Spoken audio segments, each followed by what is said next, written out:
俄军装备又被打爆了。最近，俄军号称坦克终结者的 BMPT 被终结，真是大快人心。去年的时候，俄乌战争从闪电战变成消耗战，压力很大的俄军希望用新锐武器实现反转， BMPT 终结者坦克支援车就是其中之一。BMPT 采用坦克底盘，配备机关炮、反坦克导弹、榴弹发射器多种武器，所以就被一些俄媒体称为是巷战利器，认为它能改变俄军在顿巴斯地区巷战的困境。结果呢，刚参战的时候就被乌军火炮打得抱头鼠窜，现在更是出现了首个战场损毁记录，完全是两极分化的情况。那么 BMPT 到底是巷战神器，还是样样能干、样样稀松的鸡肋？对俄军的作战有没有帮助？准确来说 ，BMPT 应该叫做坦克火力支援车，概念最早源于第一次阿富汗战争。苏联希望开发一型具有装甲防护的火力支援战车，先后试制出781和782两辆样车。不过，随着苏军撤离阿富汗，以及不久之后苏联解体，该战车项目陷入停顿。后来，俄军在第一次车臣战争中失利，其中最主要的原因就是坦克在巷战中没办法发挥作用。于是，俄罗斯就把研制坦克火力支援车提升了日程。作为陆战武器装备中的硬汉，坦克不怕枪弹弹雨，敢打敢冲。奈何反坦克武器的发展实在太快了，在实战中，坦克防护能力已经不够看了。要解决这个问题，最简单的办法就是叫人，找个保镖充当盾牌。于是步兵战车就兴起了。坦克的安全确实有一定的保证，最起码可以少挨几发炮弹。只是在一些特定环境中，步兵战车装甲薄弱的问题会进一步放大，保镖经常先行阵亡，比如巷战。在第一次车臣战争期间，进入城市的俄军坦克没有及时的火力掩护，被城市废墟、高楼上方的火力击毁。坦克的防护虽然不错，但观察能力弱，并且无法对付高处目标。步兵战车有机关炮，能打击高处目标，但本身装甲薄弱，很容易被反坦克火箭筒击毁。于是，在战后，俄罗斯就以 T-72坦克底盘为基础，去掉原有的炮塔、坦克炮，换上一个更小的炮塔，就变成了 BMPT， 上面集成了30毫米机关炮、榴弹发射器、机枪和反坦克导弹。在实战时，凭借火力压制敌方高楼内的敌军，为坦克提供掩护。甚至说，质量一般的建筑直接会被机关炮射成豆腐渣。所以也可以将 BMPT 看作巷战专用的对地高炮。巷战的经典场面就是高炮扫步兵，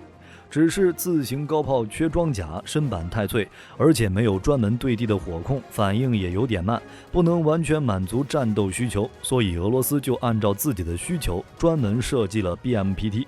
从定位上来讲， BMPT 刚好在一个很微妙的位置上，坦克在火力持续性上不如 BMPT 快，步战车在火力强度上没有 BMPT 大，自行高炮在功能性上没有 BMPT 多，可以说是样样能干。这也是为什么有媒体会认为 BMPT 可以改变俄军巷战局面，只可惜实战的时候 BMPT 没变成俄军想象的那个样子。2月9号的时候，美国动力网站报道，乌克兰海军陆战队第140独立侦察营在卢甘斯克州克雷米纳地区发现了一辆因受伤失去动力的 BMPT， 然后将坐标报给了自家的炮兵部队，之后又根据炮弹落点给出修正参数，彻底摧毁了这辆 BMPT。 这是 BMPT 的首个战场损毁记录。从乌军发布的视频来看，这辆 BMPT 大概率先被反坦克地雷瘫痪，成员在撤离之后被乌军摧毁。对此，火力军只能表示大快人心，被击毁也是应该的。俄军设计 BMPT 的初衷以及其本身的性能来看，城市的巷战确实是一霸。丰富的火力系统可以压制掩体以及高层建筑中的敌方火力，使己方坦克肆无忌惮地开炮，或者快速抵达预定位置，还可以为巷战的己方士兵提供火力掩护。总之， BMPT 是为巷战而生的。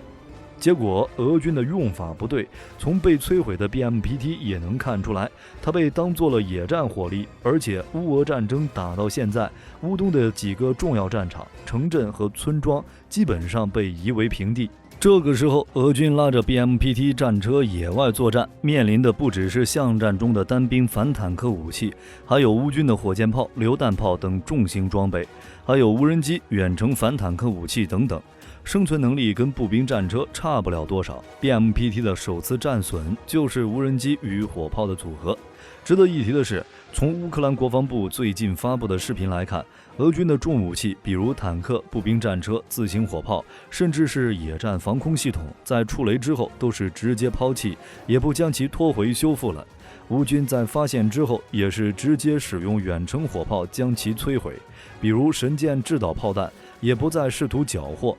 这大概跟目前部分战场的态势有关。俄军虽说要加大攻势，但是无法克制乌军的空中优势和精确炮火。重装备受损之后，如果不尽快弃车逃跑，估计就是装备和人一起埋。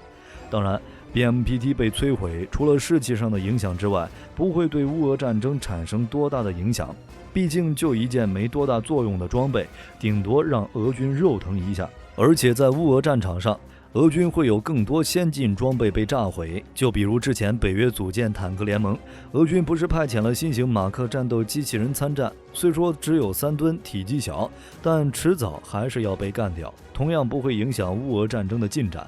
不过说到这儿，火力军就有一个问题，如果乌俄正常巷战， BMPT 能起到多大作用？光看 BMPT 的优点，说它巷战终结者不为过。如果要问一个原因的话，火力军的答案就是火力猛。虽然 BMPT 是一件没列装多久的新武器，其实没多大创新，只是将火力集成了一下而已。T72或 T90 坦克的底盘，配上2门苏式步兵战车常用的30毫米机关炮，4具车载的 9M120 重型反坦克导弹，2具步兵用的30毫米榴弹发射器，以及一挺 7.62毫米机枪。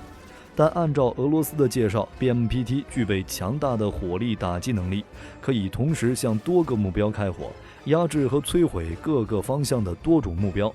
一辆 BMPT 战车满装的火力打击能力，相当于一个40人编制的摩托化步兵排，或者6辆装甲车左右。在巷战时， BMPT 战车可以持续为坦克实施火力压制，为步兵提供火力掩护，可以组建一个火力网。其次就是装甲防护能力，毕竟 BMPT 的定位是保镖，防护可不能太弱，最起码要跟主战坦克差不多。最开始的 BMPT 战车用的是 T72坦克的底盘，装甲只能说可以，但是到了 BMPT 终结者3之后，就换成了 T90 的底盘，还在车底加装上了附加装甲板，额外安装了化石爆发装甲。根据工程师的介绍， BMPT 终结者3可以硬扛120毫米滑膛炮的多次打击。听说俄罗斯最近 BMPT 坦克支援战车还换上了新型的 Armata 通用作战平台，这是俄罗斯下一代模块化重型装甲履带车辆平台。俄军的 T14、T15重型步兵战车用的都是这种，战斗权重高达47吨，几乎是 BMPT 步兵战车的3倍。最后就是全方位的火力覆盖范围，这点其实还是火力优势。因为武器系统太多， BMPT 同时拥有直射、驱射、近程、远程、对空、对地的全方位火力覆盖能力，可以弥补坦克等装甲装备在巷战中火力覆盖面有限，无法应对高处火力点以及易受敌方单兵反坦克武器袭击的问题。缺点也是一目了然， BMPT 虽然集成了不少武器，实现了单车对多目标打击，但从打击手段上看， BMPT 并没有质的飞跃，基本上都是在现有武器的简单嫁接、重组和堆砌，信息能力也没有突破，没有在火控系统、弹药、信息化能力上有新的设计，处于四不像的状态。同时在城市巷战中， BMPT 的武器配置还存在一些浪费。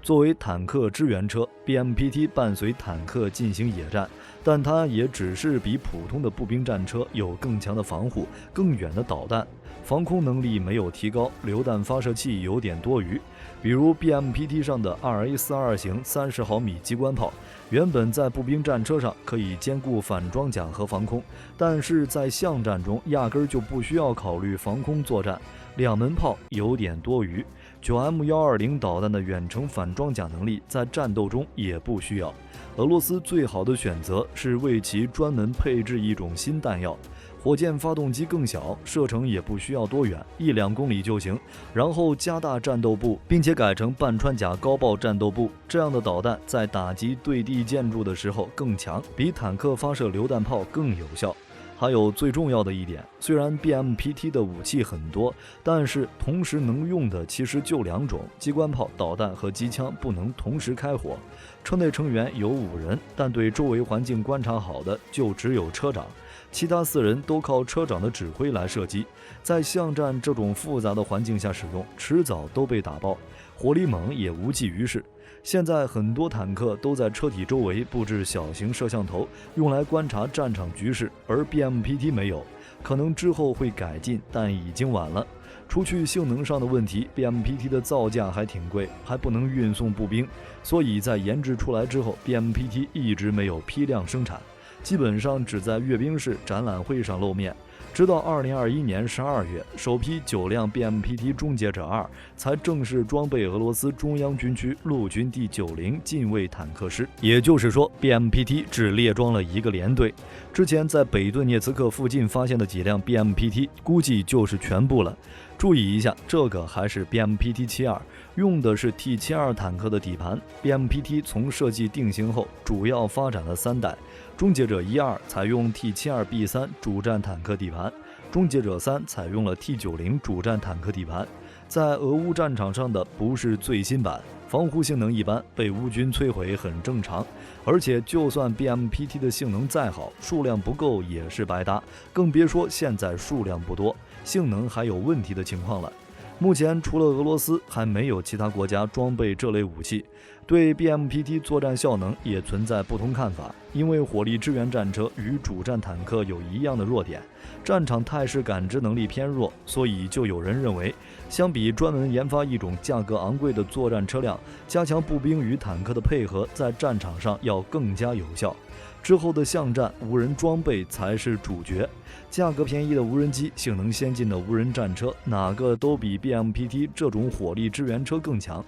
总的来说， BMPT 这种战车是俄军结合车臣战争的经验研制的，确实要比俄军传统的坦克、步兵战车，包括美欧的坦克战车更加适合打城市战，只是装备太简陋了，将现有底盘和武器简单拼在一起，火控系统信息化能力一般，因此城市战能力并不强，算不上巷战终结者，并且陆战相比空战、海战更讲究兵器、兵力的配合协同，没有任何一款战车可以成为陆战里的终结者。